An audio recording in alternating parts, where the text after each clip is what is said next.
తాకట్టులో ఉన్న బంగారాన్ని విడిపించి ఆ రోజు ఆన్లైన్ ధరకే కొంటుంది కొమ్మూరి గోల్డ్. అందరికీ నమస్కారం. సుమన్ టీవీ ప్రేక్షకులకి తొలి ఏకాదశి శుభాకాంక్షలు. ఆషాఢ శుక్లపక్ష ఏకాదశిని తొలి ఏకాదశి, దేవసైని ఏకాదశి అని పిలుస్తారన్న విషయం మనకు తెలిసిందే. స్వామి యోగ నిద్రలోకి వెళ్ళేటటువంటి సమయం, దక్షిణాయనం కూడా ప్రారంభమైనటువంటి అతి పవిత్రమైనటువంటి సమయము. మనమైతే హైదరాబాద్ జూబ్లీ హిల్స్ లో ఉన్నటువంటి శ్రీ వెంకటేశ్వర స్వామి దేవాలయానికి విచ్చేయడం జరిగింది, టీటీడీ వారిది.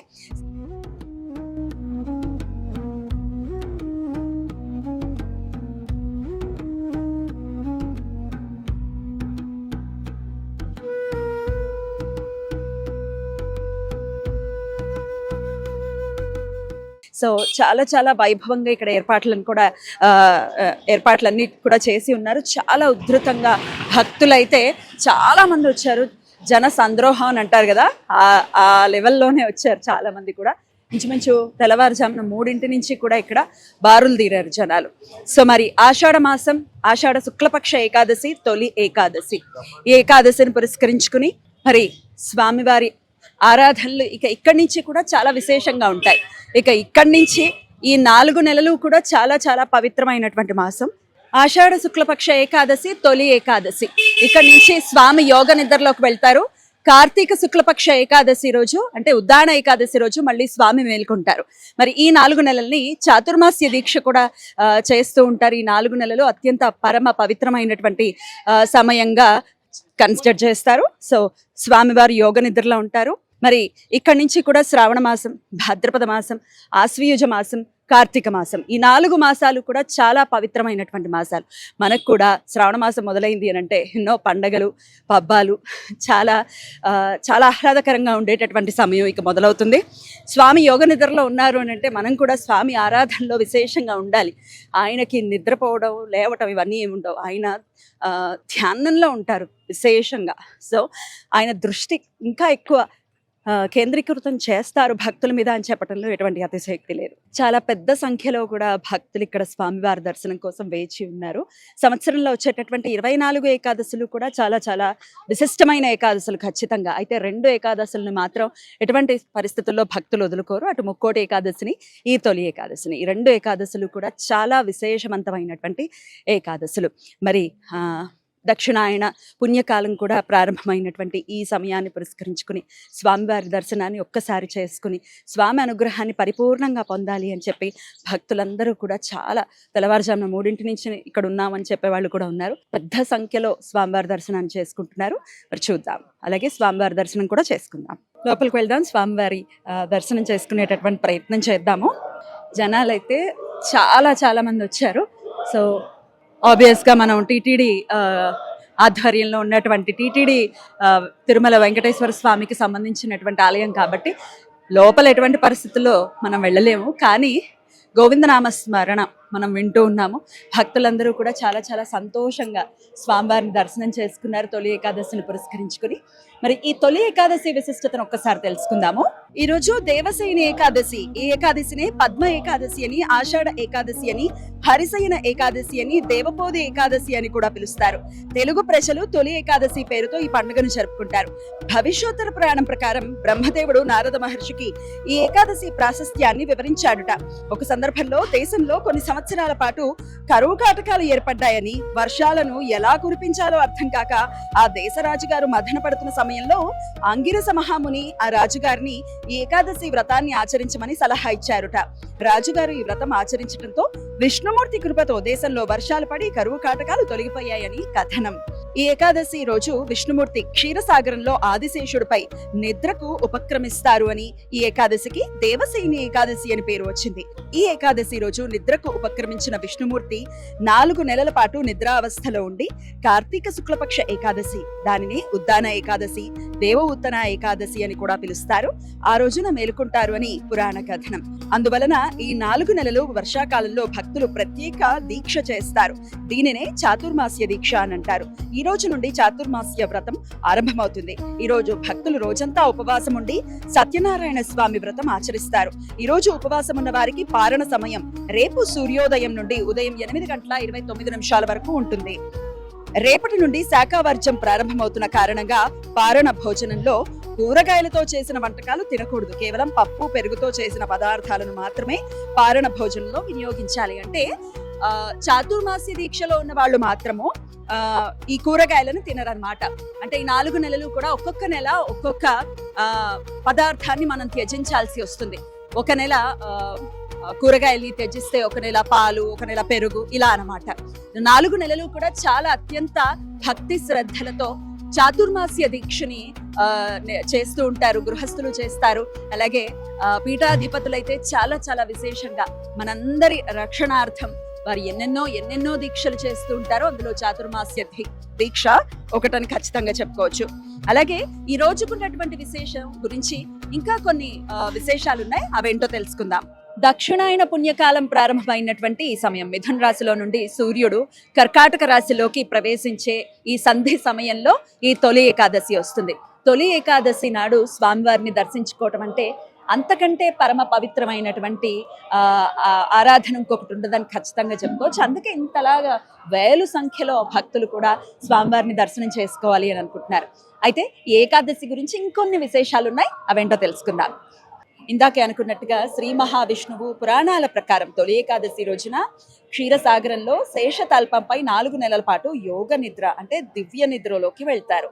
తిరిగి కార్తీక శుద్ధ ఏకాదశి ఉద్దాన ఏకాదశి అని అంటారు, ఆ రోజున మేల్కొంటారు. అలాగే చాతుర్మాస్య వ్రత ఆరంభం. విష్ణుమూర్తి నిద్రించే ఈ 4 నెలలు కాలాన్ని చాతుర్మాస్యం అని అంటారు. ఈ కాలంలో మునులు భక్తులు శుభకార్యాలను పక్కన పెట్టి జపాలు, తపస్సులు, వ్రతాలు ఆచరిస్తారు. ఇక దక్షిణాయన పుణ్యకాలం. సూర్యుడు మిథున రాశిలో నుంచి కర్కాటక రాశిలోకి ప్రవేశించే ఉత్తరాయణ దక్షిణాయన సంధి కాలంలో ఈ పండుగ వస్తుంది. ఇది పితృదేవతలకు ఆధ్యాత్మిక సాధనకు అనుకూలమైన కాలం. ఇక ఈరోజు పూజా విధానం మరియు నియమాల గురించి తెలుసుకుందాం. ఉపవాస దీక్ష అనేది ప్రధానమైనటువంటి పాత్ర పోషిస్తుంది ఏకాదశి నాడు. తొలి ఏకాదశి నాడు రోజంతా నిరాహారంగా ఉండటము అత్యంత ముఖ్యము. అన్నము, పప్పు, ధాన్యాలు పూర్తిగా వర్జించాలి. కేవలం పాలు, పండ్లు మాత్రమే తీసుకోవచ్చు. విష్ణు ఆరాధన. బ్రహ్మముహూర్తంలో నిద్రలేచి శుచిగా స్నానం చేసి పూజా మందిరంలో విష్ణుమూర్తి లేదా వెంకటేశ్వర స్వామి విగ్రహాన్ని, ఫోటోను అలంకరించుకుని నెయ్యి దీపం వెలిగించి స్వామివారికి ఎంతో ప్రీతికరమైన తులసి దళాలతో పూజ చేయాలి. నామస్మరణ అలాగే జాగరణ కూడా ఈరోజు విశేషంగా చేస్తారు. రోజంతా ఓం నమో నారాయణాయ ఈ మంత్రాన్ని జపిస్తూ, అష్టాక్షరి మంత్రం ఇది, ఈ మంత్రాన్ని జపిస్తూ లేదా విష్ణు సహస్రనామ పారాయణం చేయాలి. రాత్రిపూట నిద్రపోకుండా భజనలు లేదా ఆధ్యాత్మిక గ్రంథ పఠనంతో జాగరణ చేయాలి. ద్వాదశి పారణ. మరుసటి రోజు ద్వాదశి ఉదయం పునఃపూజ చేసి బ్రాహ్మణులకు లేదా పేదలకు అన్నదానం చేసిన తర్వాతే ఉపవాస విరమణ పారణ చెయ్యాలి. ఇక పారణ విషయం గురించి ఒకసారి తెలుసుకుంటే, ఈ రోజు ఉపవాసం ఉన్నవారు రేపు సూర్యోదయం నుండి ఉదయం 8:29 లోపు పారణ చెయ్యాలి, అంటే భోజనం చెయ్యాలి. అంటే రేపు కూడా ద్వాదశి ఘడియల్లో బ్రహ్మముహూర్తంలోనూ లేచి శుచిగా స్నానం చేసి విష్ణు ఆరాధన చేసి ఆ తర్వాత స్వామివారికి నివేదన పెట్టుకున్న తర్వాత మనం ఎవరికైనా దాన ధర్మాలు చేసిన తర్వాత మనం భోజనం చేయాలన్నమాట. అక్కడితో ఏకాదశి వ్రతం పూర్తయినట్టు. మరి తర్వాత మళ్ళీ ఎప్పుడు భోజనం చేయాలండి అని ఒకరు అడిగారు. పొద్దున మీరు ఆల్రెడీ 8:29 మీరు తినేస్తారు. బట్ దాని తర్వాత కూడా ఒకవేళ మీకు ఆకలిస్తే మళ్ళీ రాత్రిపూట మళ్ళీ భోజనం చేసుకోవచ్చు. ఇంకా ఈ పారణతోటే ఏకాదశి వ్రతం ముగిసినట్టు. తర్వాత మీరు ఎలా తిన్నా ఎప్పుడు తిన్నా దానికి ఏమీ ఎటువంటి అభ్యంతరం లేదు.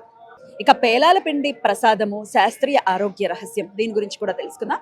తొలి ఏకాదశి నాటి ముఖ్యమైన సాంప్రదాయ ప్రసాదం పేలాల పిండి. అంటే జొన్న పేలాలు లేదా వరి పేలాలను పొడిగా చేసి అందులో బెల్లము, యాలకులు కలిపి చేస్తారు. దీని వెనుక బలమైన శాస్త్రీయ కారణం ఉంది.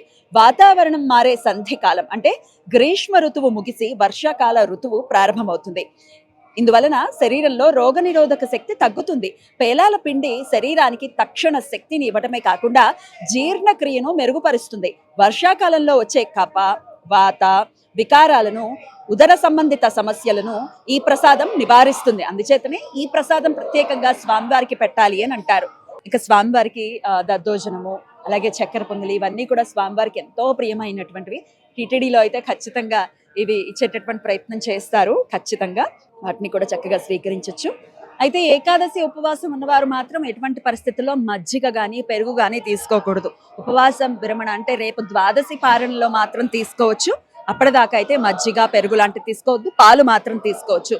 ఇంకొక సంఖ్య కూడా ఉంటుంది. ఏమండి మేము ఏకాదశి వ్రతంలో ఉన్నాము, ఇప్పుడు ఇక్కడ చూస్తున్నారు కదా చక్కగా ప్రసాదం ఇస్తున్నారు, వితరణ జరుగుతోంది, మరి వ్రతంలో ఉన్నాం కదా, ఏకాదశి వ్రతం కదా, ఏం తినద్దన్నారు కదా, మరి ప్రసాదం తినచ్చా అంటే ఖచ్చితంగా తినచ్చు. అది రావటం అనంటే మన ఎన్నో జన్మల సుకృతం. హైదరాబాద్లో ఎన్ని కోట్ల మంది ఉంటారు, ఎంతమంది ఇక్కడ ఉన్నారు, ఎంతమంది స్వామివారి దర్శనం చేసుకుంటున్నారు.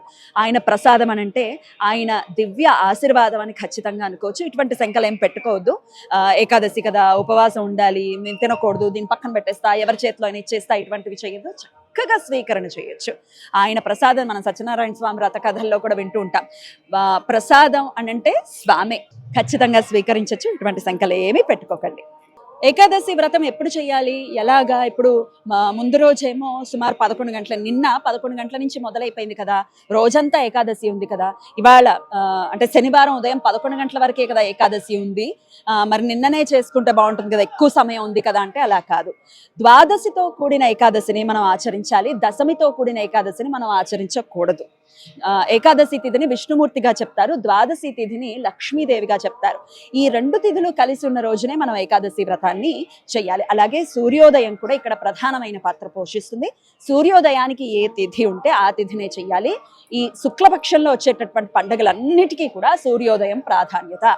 బహుళపక్షంలో వచ్చేటటువంటి ఈ సంకటహర చతుర్థి, లేకపోతే మాసకాల అష్టమి, స్కంద షష్ఠి, షష్ఠి అయితే పంచమి తిథి కూడా కలిసి ఉండాలి.